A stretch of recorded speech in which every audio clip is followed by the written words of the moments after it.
Bonjour à tous.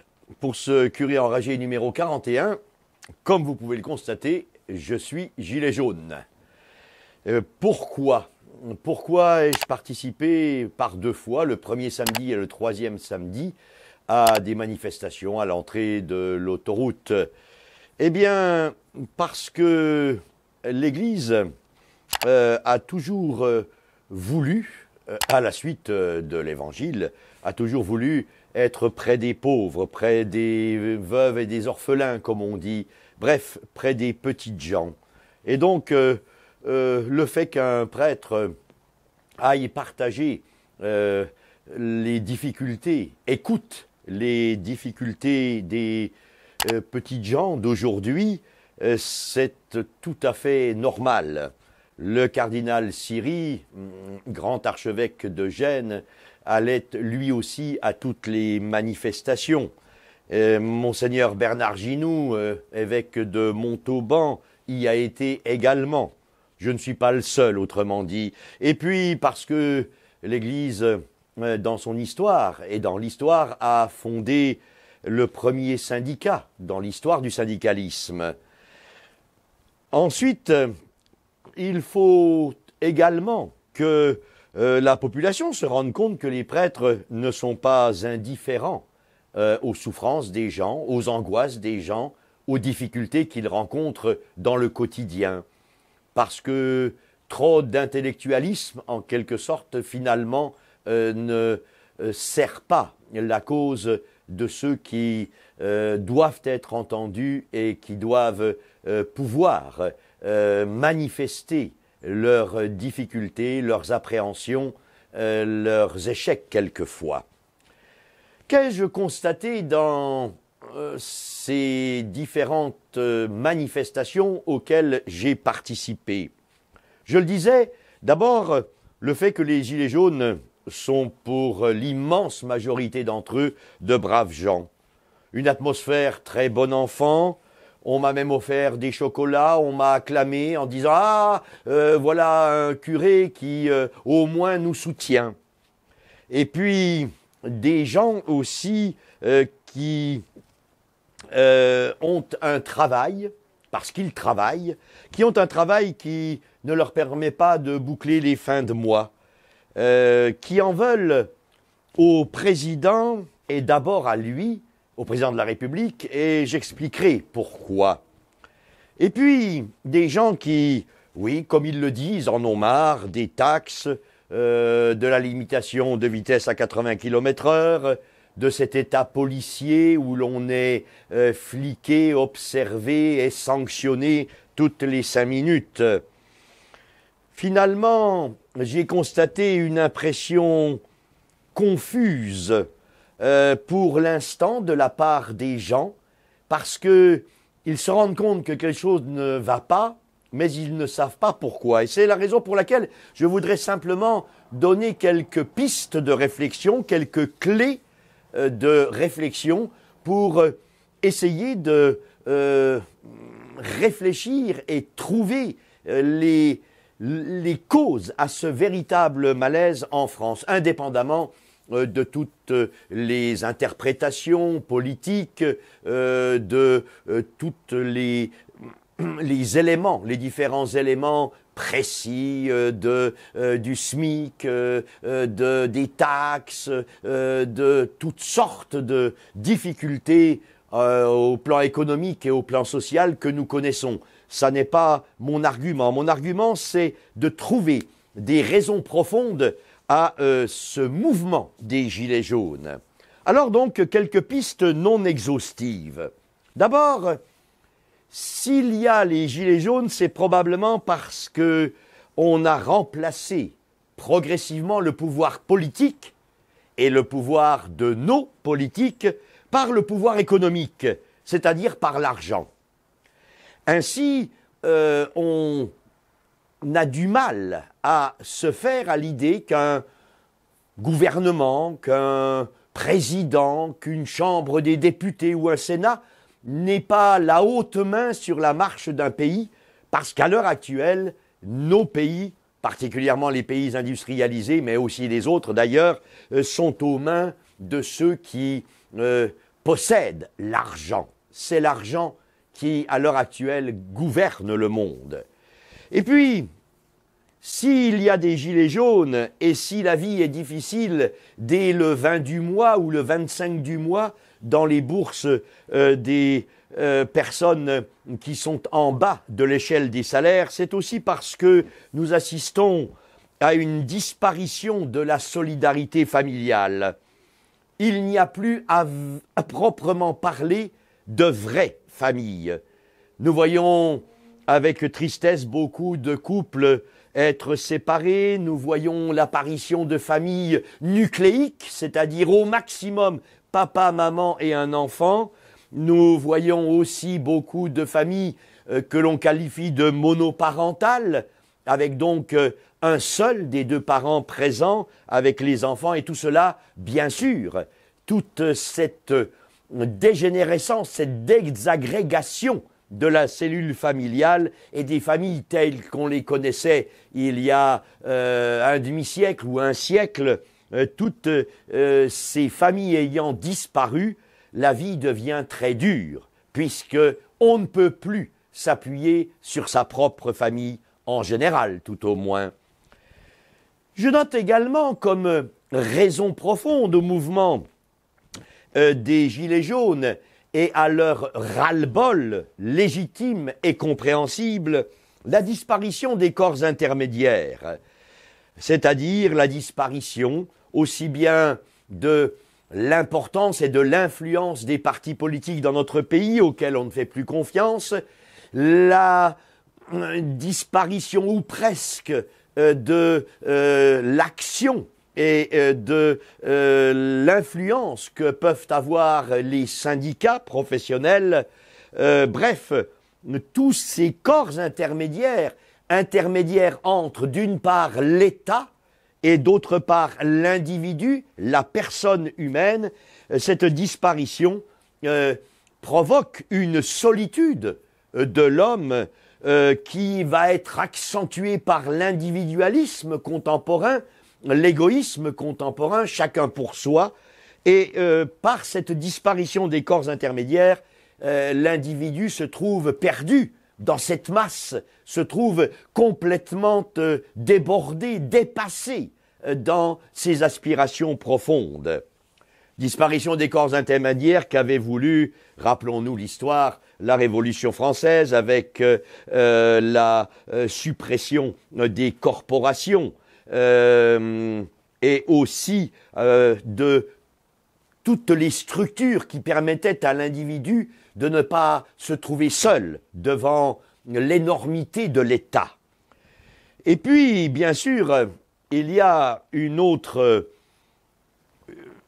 cause profonde à ce mouvement des Gilets jaunes, c'est la perte de confiance dans les médias.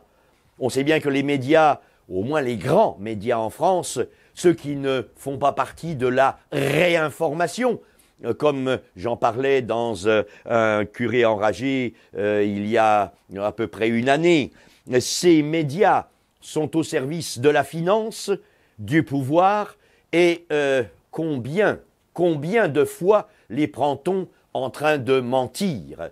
Et les gens s'en rendent compte maintenant, peut-être grâce à Internet et à donc ces structures qui apparaissent maintenant de réinformation, où là on dit la vérité aux gens. Plus profondément encore, pourquoi les Gilets jaunes et pourquoi ce ras-le-bol, cette déprime sociale?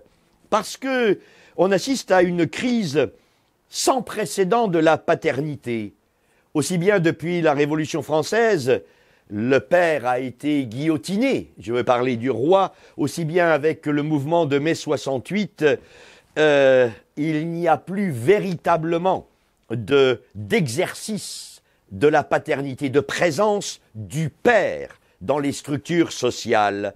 Alors pourquoi les gens en ont-ils voulu plutôt à Macron et toujours à Macron et encore à Macron et pas au reste des personnes de gouvernance les ministres, mais aussi les anciens présidents de la République, mais aussi tous ceux qui, d'une manière ou d'une autre, tiennent le gouvernail de notre société? Eh bien parce que justement, normalement, le président de la République, toute proportion gardée, est un peu comme un roi dans l'esprit des Français, car les Français, malgré la Révolution, sont restés fondamentalement royalistes. Ils ne croient aucunement à la déesse République que le président Hollande avait essayé de nous servir. La République n'est qu'un système de gouvernement, ça n'est pas ni un ensemble de valeurs, ni une personne qui serait invisible mais présente, non. Alors que le roi est normalement le père de son peuple, et donc il va aimer les gens parce que les gens, entre guillemets, sont ses enfants.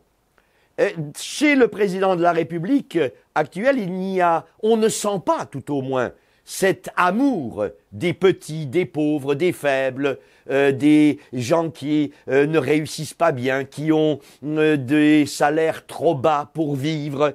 Il y a une absence de cette paternité. On la retrouve d'ailleurs dans l'Église. Bien souvent, les évêques manquent de paternité envers les prêtres manquent de paternité envers leurs fidèles, etc. Cette crise de la paternité, c'est un dada chez moi, tout le monde le sait, mais me semble-t-il, elle est vraiment, vraiment illustrée dans ce mouvement, dans ce pourquoi du mouvement des Gilets jaunes. Sans parler, bien sûr, de cette écologie punitive qui est un vaste mensonge. Nous savons bien que le réchauffement climatique, il n'est pas du tout sûr que ce soit l'activité humaine qui le provoque, mais l'on sait que c'est le soleil, les variations du soleil qui, souvent, provoquent soit des refroidissements, soit des réchauffements dans nos climats depuis que le monde est monde. Donc, ne nous affolons pas. Il s'agit là probablement beaucoup plus de l'influence des variations solaires que de l'œuvre humaine. Et même, si c'était à cause de l'œuvre humaine, on sait bien que la France représente à peine 1% de la pollution mondiale. Il faudrait plutôt s'attaquer à la Chine, aux États-Unis, à l'Inde. Bref, cette écologie punitive qui ne fait que nous culpabiliser, elle est un simple instrument de propagande.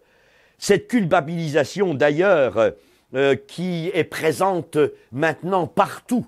On ne fait que de la repentance, on ne passe son temps qu'à demander pardon tout le temps, comme si l'Occident n'avait fait que du mal, comme si le christianisme était contre l'homme, contre son développement. Cette culpabilisation qui permet finalement d'imposer aux gens une volonté, un autoritarisme bien précis. On n'est peut-être pas dans une dictature au sens politique du terme, mais on est bien dans un régime finalement. Un régime que le français de base ne contrôle plus. Et puis enfin, je termine par là, une des causes aussi de ce mouvement des Gilets jaunes, c'est la conception du travail que l'on a. Un travail uniquement lié au profit et à l'argent, comme un tripalium, puisque le mot travail vient de tripalium en latin, qui veut dire le joug que portent les bœufs devant la charrue ou devant les différents instruments que l'on peut attacher à ce tripalium.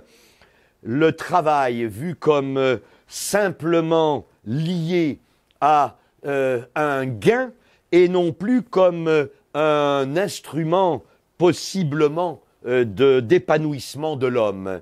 Normalement, et c'est l'Église qui l'enseigne depuis toujours, le travail devrait être organisé et conçu comme un épanouissement de l'homme, comme la coopération de l'homme à l'œuvre créatrice de Dieu, un peu à l'instar de nos moines qui aiment le travail bien fait, qui travaillent avec joie parce leur travail a un sens et non pas simplement un lien avec de l'argent et avec un profit financier.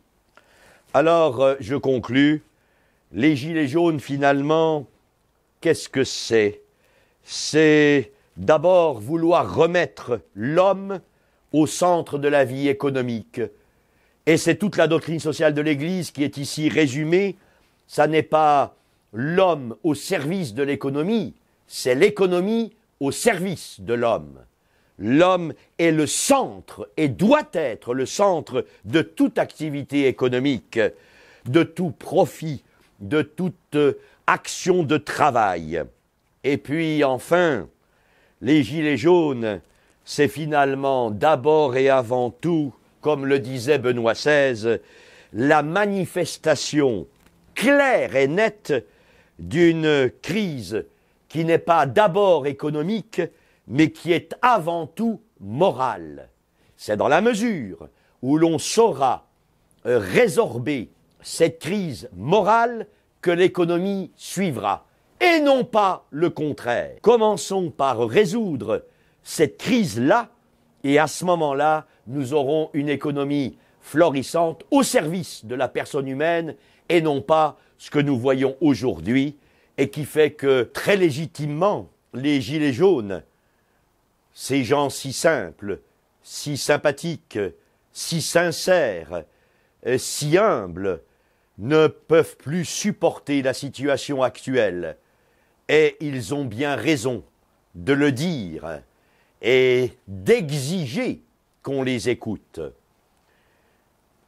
Je vous laisse sur cette image d'une crèche où une dame a cousu des petits gilets jaunes à tous les personnages de la crèche.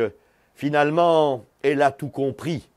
C'est le christianisme qui nous rappelle que Dieu n'est pas indifférent à l'homme et que les problèmes de l'homme, nos angoisses, nos difficultés, nos échecs, nos peurs, tout cela, Dieu les comprend, les écoute et veut, par ce message de l'Évangile dont nous sommes porteurs, nous en libérer, en remettant justement sa créature préférée, à savoir l'homme, en remettant l'homme au centre de l'économie, au centre de la politique, au centre de la société, bref, au centre de la vie.